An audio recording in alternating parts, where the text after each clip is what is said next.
Ramírez. Leer libros, álbum en la escuela, la gran ocasión de encontrar nuevos senderos. El ABA, profesora es docente, máster en escritura y alfabetización, profesora y capacitadora en formación docente continua del Instituto Panuciano de San José, Buenos Aires.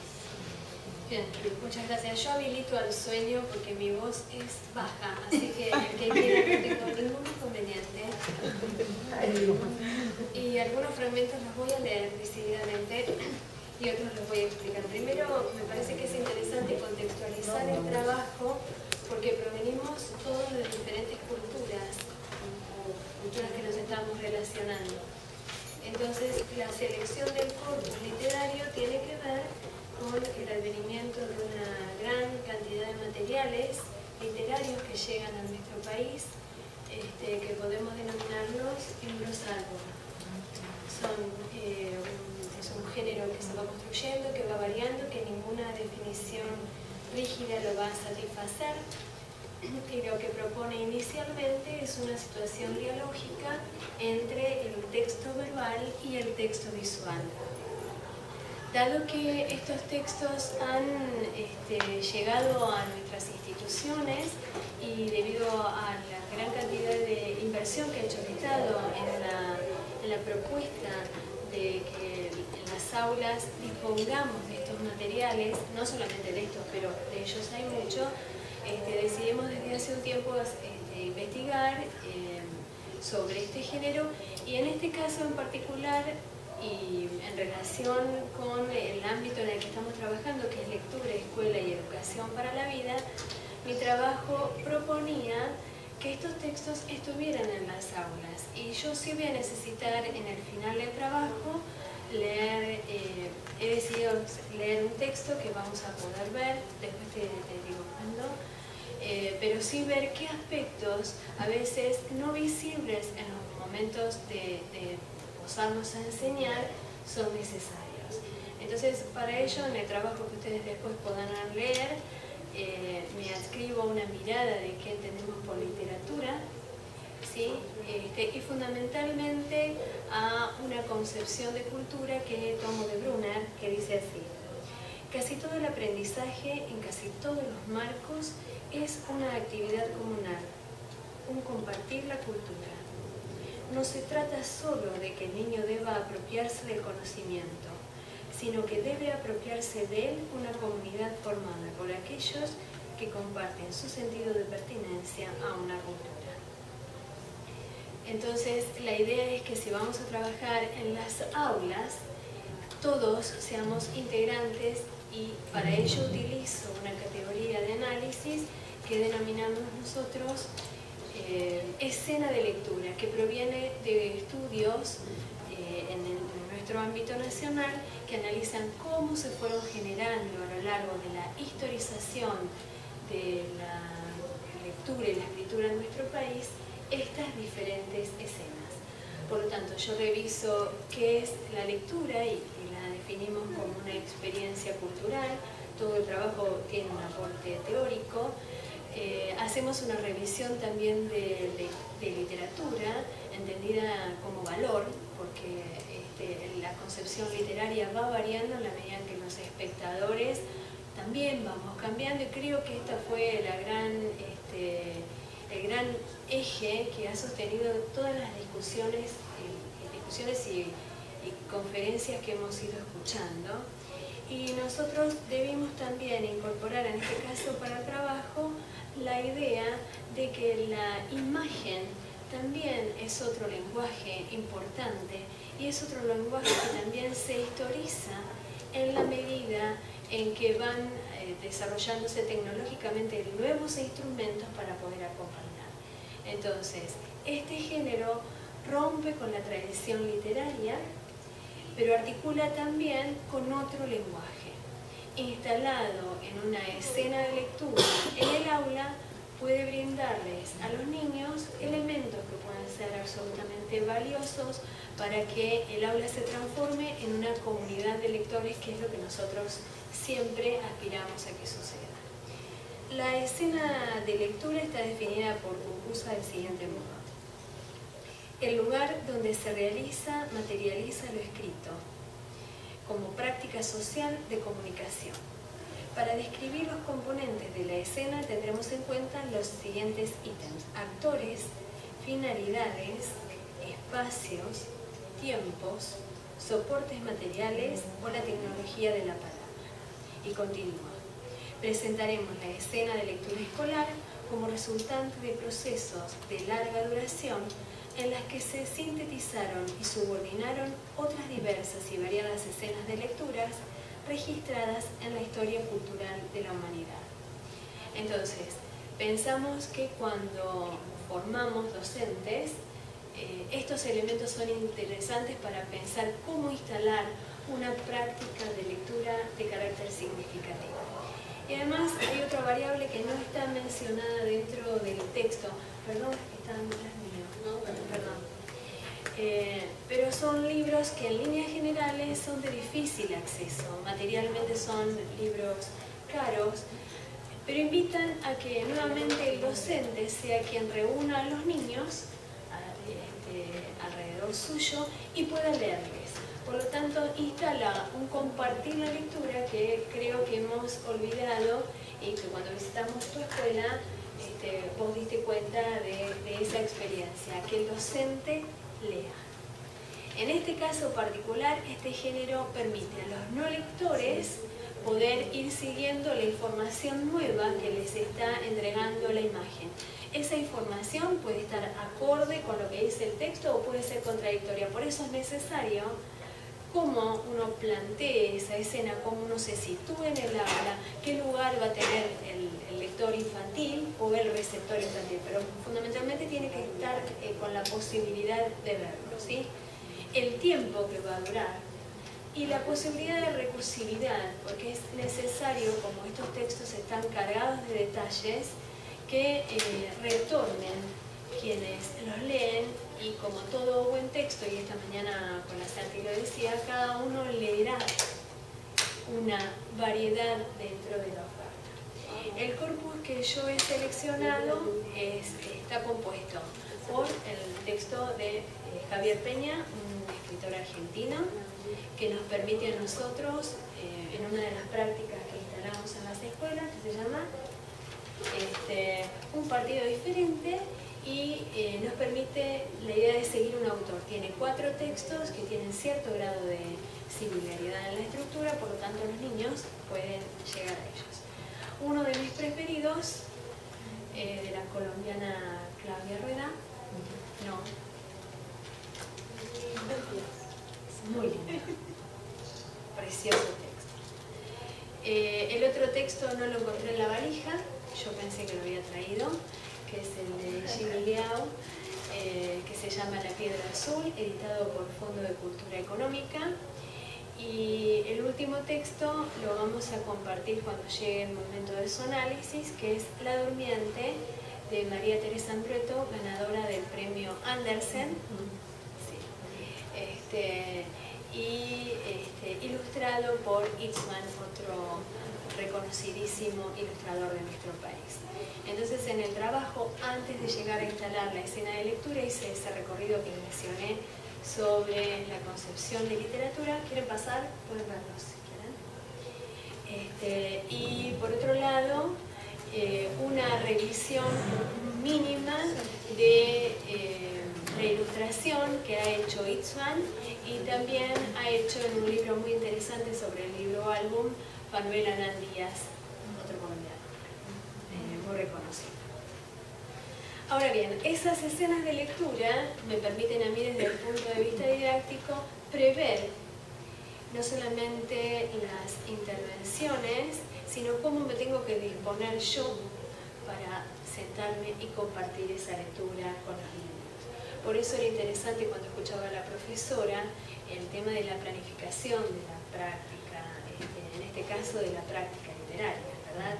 Nosotros utilizamos secuencias, utilizamos también proyectos que tienen algún producto final o prácticas de carácter permanente. Dada la variedad que estamos disponiendo en general de los materiales literarios de este género, es posible que uno pueda leer como una práctica permanente la lectura de estos libros. Y para reforzar el aspecto didáctico de la cuestión literaria, a mí me interesaba recalcar los momentos en que Colomer plantea la posibilidad de crecer como lectores si es que los niños, como hoy decíamos, están 6 años en la escuela. 6 años en la escuela. Entonces, en el momento de la planificación, me parece que revisar estos caminos que propone Colomer son absolutamente ricos. La cita está tomada del libro de Colomer, Andar entre libros, editado en 2005 por Fondo de Cultura Económica en la colección Espacios para la Lectura. Un gran texto altamente recomendable. Y las líneas son estas. De sentir la literatura como algo ajeno a sentirse implicado en ella. Del dominio incipiente de las habilidades lectoras al dominio experto. Del conocimiento implícito de las comprensiones al conocimiento explícito. De la apreciación de un corpus restringido de lecturas a otro más amplio y de la interpretación literal a la más compleja, para finalizar con de la recepción descontextualizada a la recontextualización.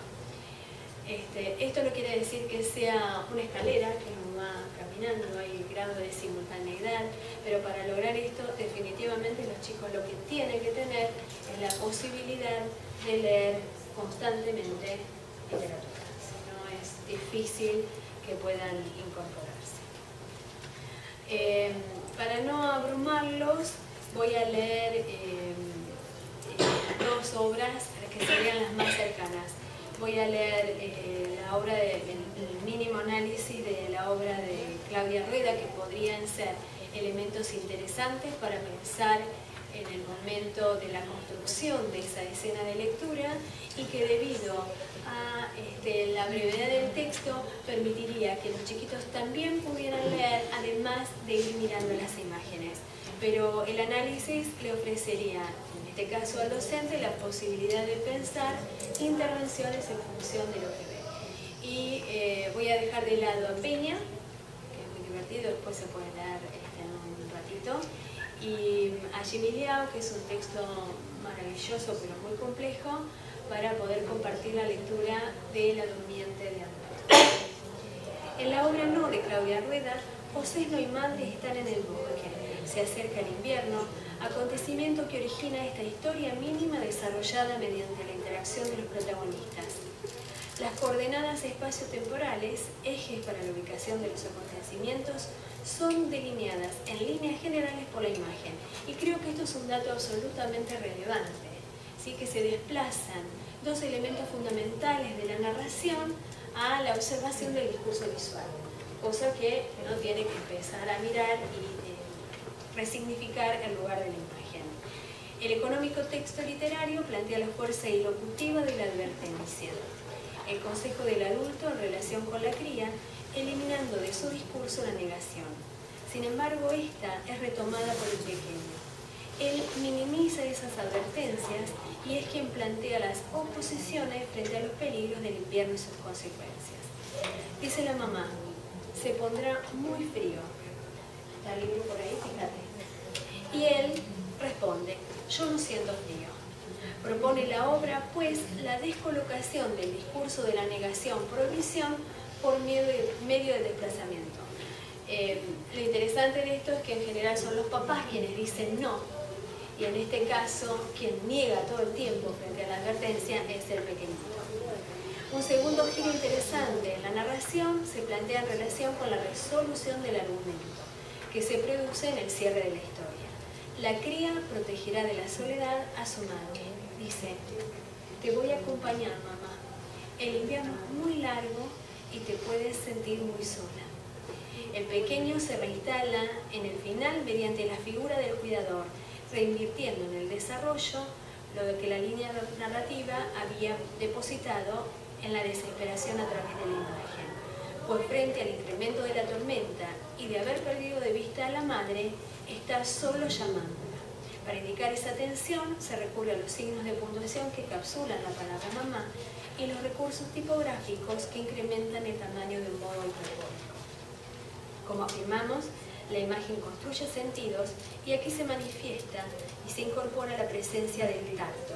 Si ustedes observan el texto en las primeras páginas, desde las primeras páginas, lo que va sucediendo es el crecimiento de la tormenta solamente en la imagen. Y van viendo cómo los pequeños copitos de nieve después hacen la gran tormenta. Es muy bello el texto. Me hubiera gustado leerlo, pero no disponemos de tiempo. También es interesante recalcar el tamaño de la tapa y el formato landscape, que me permite extenderme sobre la doble página, trabajando y mostrando también los estados anímicos. De este modo abordamos algunos aspectos. Es imposible, el texto lo he mirado, lo he leído muchas veces con mucha gente y siempre vuelvo a encontrar aspectos que no había visto. Eso creo que tiene que ver con la calidad. Y creo que más aún es significativa porque es extremadamente breve el texto. Bueno, después había analizado un partido diferente que lo vamos a obviar por razones lógicas. Y en relación con la ampliación del corpus, sí voy a leer La Durmiente para hacer brevemente el análisis y ya prometo ir cerrando, ¿sí? ¿Sí? ¿Lo puedes achicar así? ¿A 20 lo habías puesto? Que yo lea,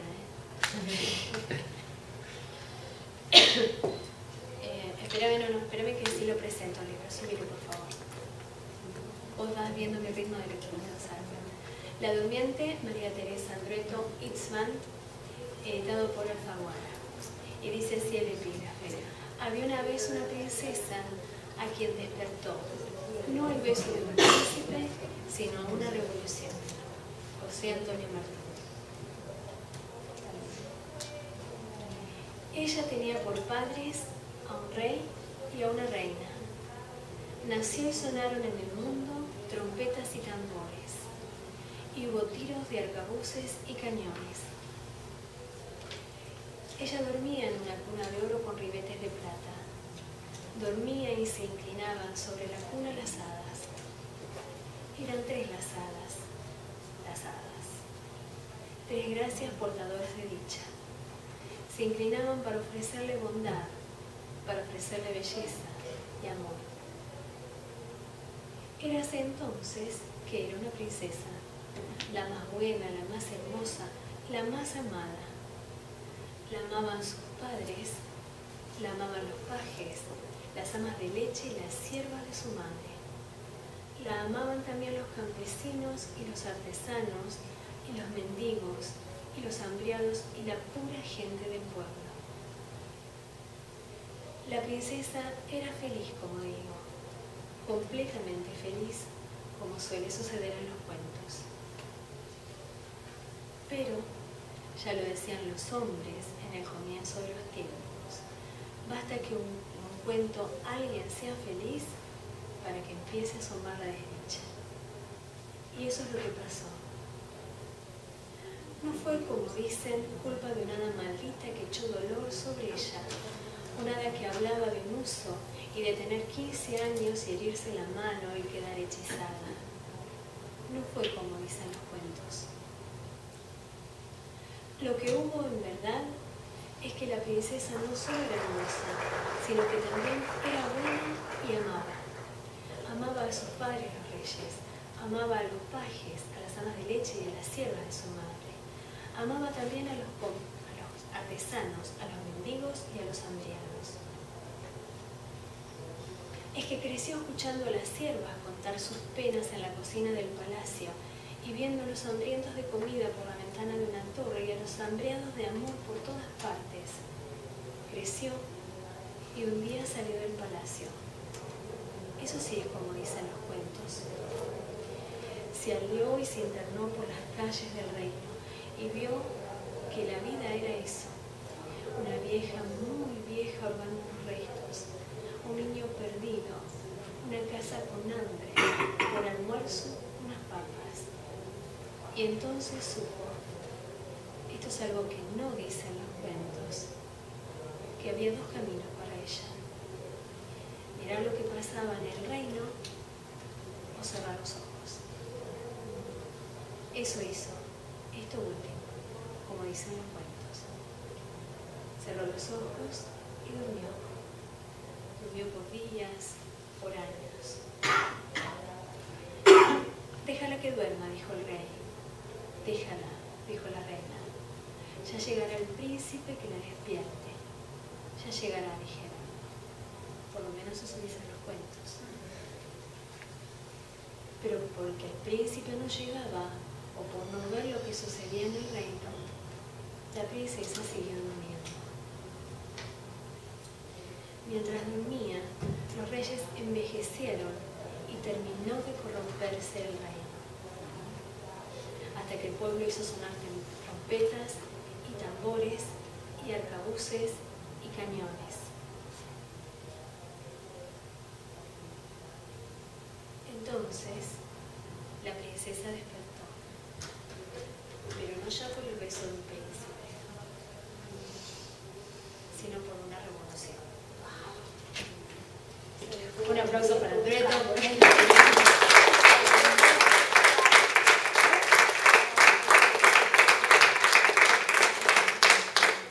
Y para Istvan, que sueña despierto, porque este libro álbum, bueno, llevaría muchísimo también el análisis, pero habrán visto que tiene una poderosísima creatividad en el recurso de la imagen.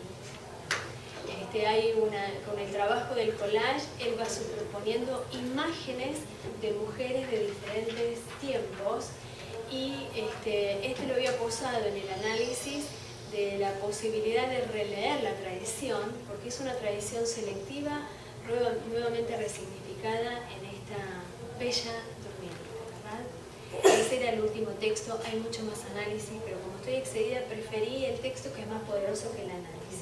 No, definitivamente sí. Así que ahora voy a leer simplemente las conclusiones. Estaba el otro texto. Nos hemos propuesto pensar aulas en donde niños y niñas vivan la experiencia de lecturas vinculadas con lo artístico, mediante libros álbum que desafían razón y sentidos. El tacto, la composición visual, han permitido a los autores y al lector jugar con colores, formas, evocaciones y sonidos de palabras, promoviendo un complejo discurso que resuena y construye modos de leer en la instauración de una escena de lectura. En ella, libros y niños dialogan, se interrogan, discuten significados, ejercen su posibilidad discursiva, su derecho a conformarse como ciudadanos, vivenciando arte. Para ello recorrimos algunos textos a modo de ejemplo y advertimos que el corpus necesita ser ampliado y discutido. Como creemos que la escuela colabora con la autonomía del lector, ofrecemos un sendero sinuoso a recorrer durante la escolaridad, no siempre seguro, para que vaya extendiéndose. En ese recorrido, las variables que intervienen durante la escena de lectura son múltiples, generando también estos modos de leer que permiten a los lectores transformarse, como piensa Graciela Montes en Exploradores. Ellos lo atravesarán y verán bosques en donde habrá lobos y caperucitas desafiantes, como la de esta mañana que fue grandiosa, pero también mares, desiertos, paisajes creíbles